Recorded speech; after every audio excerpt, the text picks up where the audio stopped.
But when you go to knee ride, it's quite common to grab this here immediately, and sometimes you put your hand on the hip or on the ground and you come into knee ride. So the grip is innocuous, it doesn't seem threatening. So what I'm doing here is setting up my knee ride. I like to have my knee pushing in and my elbow pushing in to reduce his hip movement.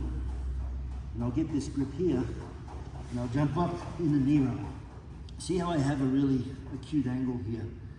That takes the pressure off. But if I want to increase pressure, I increase the angle. So as he keeps doing that, F, G, H, I, J, K, L. You get a lot more pressure by straightening your hip out. Okay, so it's not uncommon to do that, and especially if you want to come up here. As I do that, he'll want to start to take pressure off, whether he does the spiral escape or, yes, it doesn't matter what he does. What I'm going to do is wait for that shoulder to come off the ground. Okay, bang. And I'm just going to grab it anywhere here. So now I have his collar, now I have his shoulder. And I can even use my elbow down on his forearm. So now my knee and elbow are connected again. So it makes it really hard for him to get that arm deep in. First thing I'm going to do is put my foot over his head. 1. Second thing I want to do is put my hand down. Third thing I want to do is put my knee on the ground and my head on the ground. And then I'm going to roll and pull at the same time. So the choke happens because I have my hand on one side and my leg on the other. When I put the choke in, I like to turn my hand like that so that I get this radius and bone and also the thumb and everything right along the carotid sinus there. What I'm doing is I'm coming from here. You can even go from normal side control. And I get my hand here and I like to push in, come knee right. The more pressure I put on, the more he wants to relieve it. If he stays there, it doesn't matter, but generally most people won't stay there. So what I'm going to do is grab and pull him in. You see I pull him in? If you can connect your knee and elbow, that's even better. First thing I want to do is get my foot. I have this grip with my thumb on the label on the back of the neck, and I want to make sure I loop it down under his jaw. 1 there, okay? 2 there for balance. 3, my knee goes down. 4, my head goes down, and I straighten my leg. That's all I do. Roll to the side and straighten my leg. It's always the grip fight. It's always the grip fight. And if your grip can be a little deceptive, you're already 1 step ahead. Knee right. Okay, I want to increase pressure to increase his discomfort, to encourage him to say, boom, come there. Sorry, I got the finger. Come in here, lift his shoulder up. I hold his shoulder, put my leg.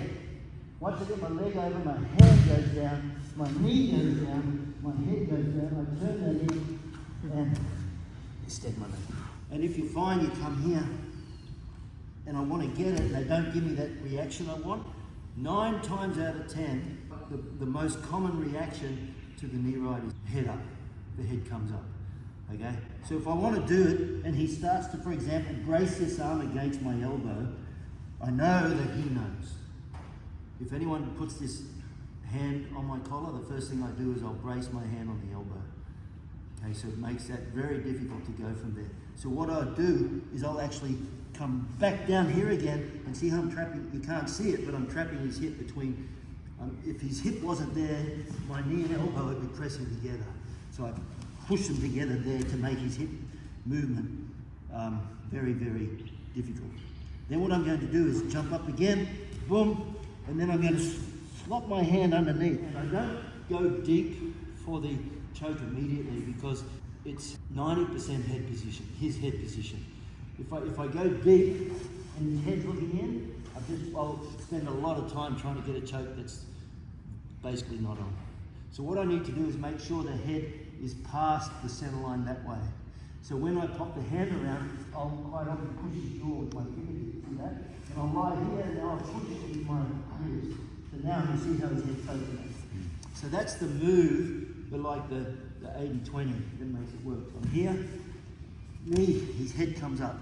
Yes, boom. I'm going to drop in, but I'd like to get my hand on the floor. And now I can see, by having done that, now his head's in the correct angle. His hand now is coming to the hip, and I'm coming all the way around. Whether his arm is in or not makes no difference. Yes, it does actually. The difference is If his arms, if I can get my head on the ground under his armpit, I don't need to connect my hands. All I do is I go parallel like a sniper and I inch back until he taps, okay? If I put my head down, I had my head up so you could hear, but if I put my head down, it's even harder for him to defend and it comes on tight. But if his arm isn't in, sometimes if I have the arm in deeply here, it feels like a shoulder lock as well, so they escape the arm. Okay, in that circumstance, what I like to do with my hands is bring my hand and pull it up at the back of his neck. So if I have no shoulder, I join my hands. If I do have the shoulder, I don't bother about joining my hands. I keep my hand on the mat next to his hip, because the fundamental defense is as I go, he circles. See that? And that's his defense. So by putting my hand on the ground next to his hip, when he tries to circle, he can't.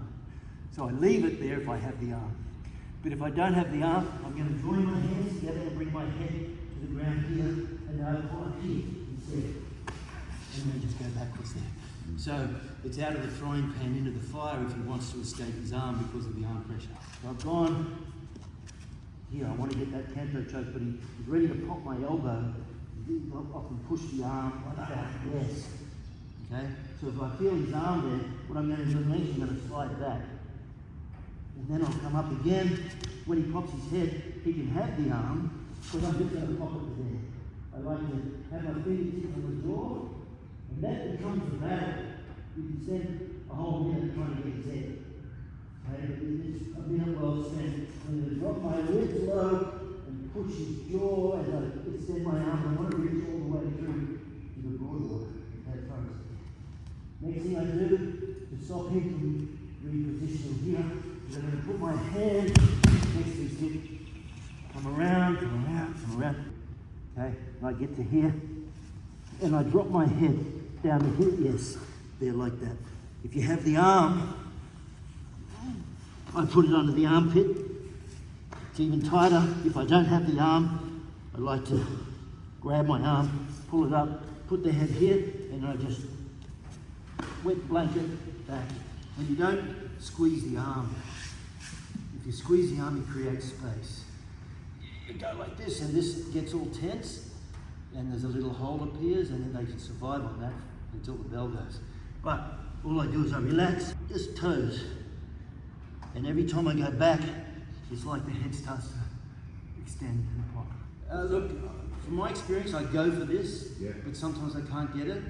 Sometimes I'll do this, but the important thing is I want to pull that arm upwards.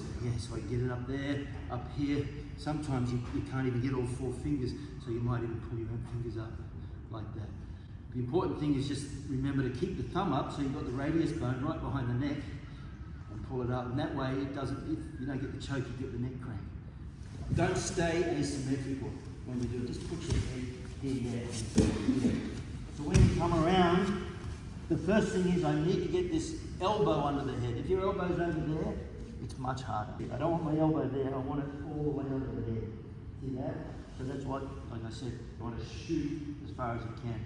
I come around, I lift his chin up, so I get my ribs under, and now I shoot that in front. See how my elbow's under his head now? The other thing too is, see how I'm asymmetrical? I need to go symmetrical because that drops all my weight down. That makes it really, so the important points are, get the arm as deep as you can. Keep reaching all the way through. If you want to try and reach all the way through to your calf or your thigh. And then make sure the elbow's under the head, and then go symmetrical, and just be like a wet blanket. Start here and get my grip once again for knee right. I have the hip pressure in. And coming up to knee right, I look at his reaction. We're often taught that when they push the leg, I'm going to get this. And that happens for about 2 weeks with your training against someone who's only been training 2 weeks, and then they get it and they never do it again. Okay, so of course you should never do that. But what I do find is I come here, in this hand, I'm going to pull the head up and get this arm. Okay?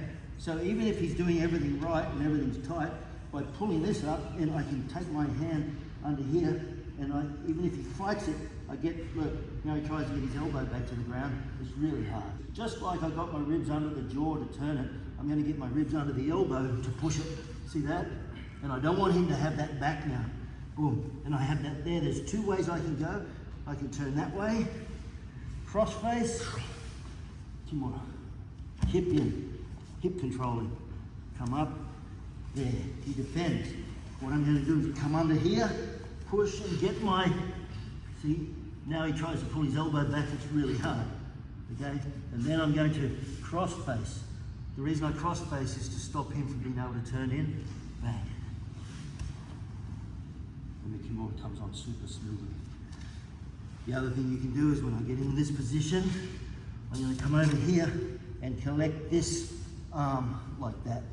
So now I'm setting up for a Kimura, but often he'll grab his hand and to make the Kimura hard. So what I'm going to do now is just come to here, okay?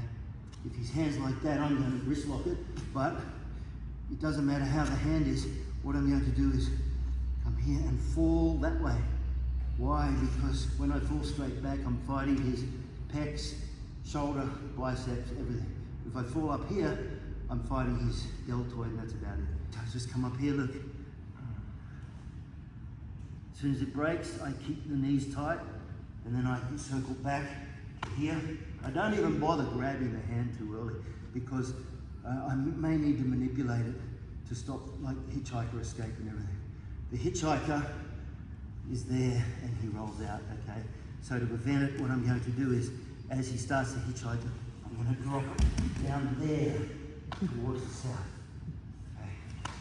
Sorry, and I even like to do this. Okay, so I get my grip, control his hips. Come on up, I want an immediate reaction. This hand's going to go immediately under the elbow. Notice I don't lift with my arm, I never get it. I leverage my whole body and get my ribs underneath his arm. Okay, and I keep it there. He wants to try and turn back in. If you want, I can even grab the leg there. Take the wrist, cross face, Kimura. Okay? Take the wrist, cross face, he grips up. You can even do the Q grip, yeah, like that, and then they're in a whole world of possibilities. I can come here for this choke, which means I pull this hand and I push that elbow. Pull this elbow, push that one, go here, there, like that. Some people teach it like that, which is also good. I find if they do that, I can't get my arm over. So what I'll do is put my chin on the shoulder instead, and that does the same job, okay? But we're heading for Kimura here, there, or what I'll do is I'll keep my body behind his elbow so he can't, it's very difficult to baby bridge, okay? And by that, you should essentially, yeah, hips away, elbow to the mat, there. That's the primary escape for any Kimura. But if you know he's going to do that, I'll come here, and I'll actually control everything here, and then I'll fall to here. And I haven't even worried about attacking his arm yet. I'm controlling everything here and squeezing my knees, okay? Because this is where the escapes happen, is when I rush to get the armbar. But I don't want to. I don't want him to be able to escape his body, so the elbow slips away. So what I'm going to do is come in here. You can even pull the foot in to crunch the head towards me. These are all different things that you can do. If he has a grip, and notice how it's hard to get a grip if I have control of his elbow. Nobody ever does that for some reason. But if he has the grip, boom, I'm going to fall north, and then circle back around, squeeze my knees, and left arm over left thigh to left armpit, and I reinforce with the right. So flexibility plays a role in everything. Nasayama, my karate teacher, used to say that fighting is the lifeblood of karate. Fundamentals are the lifeblood of fighting, and flexibility is the lifeblood of fundamentals. So especially as you get older, if you've got a continuum of how much time you spend on each thing, the flexibility portion increases over time, because otherwise your body does get older. Okay, so with this arm bar, we're in here like this, we want to get this arm. You come in here, look, when I go for Kimura here. Another thing you can look at is I love this shoulder grip. I like to pull this shoulder up really tight. You can see that? Now I'm not even going for the Kimura anymore. I can turn face south, but by pulling this shoulder up, I can virtually just jump into the armbar without any danger to my partner's elbow. But here's the clincher. I often get guys will tap because of the shoulder pressure, because this hand in here. But I come here, look, I haven't even gone for the armbar yet, so I can literally go flying back here. Then what I'll do is I'll come to here, then come to here, and put the armbar on. So you've got to, for someone who's not so flexible, I come here like this, and I get this knee like I'm just sitting in that guard break with his foot flat on the floor. That's the key. This is for people who aren't so flexible. And I pull this up high here, and I get behind it there. Okay, now all I do is I just come to here, and I just lean on his elbow, and I bring his shoulder up here, and I squeeze, and it really is tight on the shoulder. I'll get guys to tap there all the time. Yeah.